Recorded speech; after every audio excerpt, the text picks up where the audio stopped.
বন্ধুরা, আমার হাতে যে মেশিনটি দেখতে পাচ্ছেন এটি একটি কিন্তু ওয়াটার স্প্রে মেশিন। এই মেশিনটি দিয়ে কিন্তু আপনাদের বিভিন্ন রকম কাজ আপনারা করতে পারবেন। এটা দিয়ে কিন্তু আপনারা আপনাদের বাড়ির সামনে যে ঘাস বা জঙ্গল যে আগাছা হয় সেগুলোতে কিন্তু আপনারা এরকম একটা বালতির মধ্যে জল নেবেন, জলের মধ্যে নিয়ে আপনারা কিন্তু এই পাইপটা দেখেছেন, এই পাইপটা বালতির মধ্যে দিয়ে দেবেন।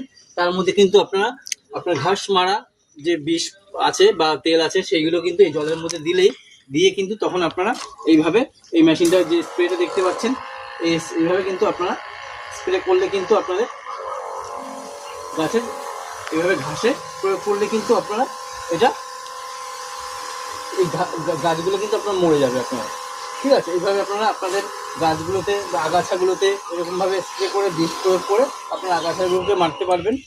আচ্ছা, দ্বিতীয়ত আপনাদের দেখালাম যে এটা দিয়ে কিন্তু আপনাদের বিভিন্ন রকম বাইক হোক বা কার, আপনাদের বিভিন্ন পার্সোনাল কার রয়েছে, দেখুন আরেকবার দেখিয়ে দিই। এরকম কার বা বাইক যাদের আপনাদের রয়েছে আপনারা কিন্তু এইভাবে আপনাদের স্প্রে করে কিন্তু কার বা বাইক আপনারা বা আপনাদের স্কুটি যা রয়েছে এগুলো কিন্তু আপনারা ওয়াশ করতে পারবেন ঠিক এইভাবে। আর দ্বিতীয়ত হচ্ছে আপনাদের আরেকটা জিনিস দেখাই, যাদের বড় বড় গাছ, উঁচু উঁচু গাছ রয়েছে, যারা আপনাদের সিজনে ওয়াইজ আপনাদের গাছ হয় বড় বড়, যারা অনেক দূর পর্যন্ত কোনোরকমভাবে আপনারা কিন্তু জল প্রয়োগ করতে পারেন না, তো তারা কিন্তু আমাদের এই মেশিনটাকে দিয়ে কিন্তু প্রয়োগ করতে পারবেন।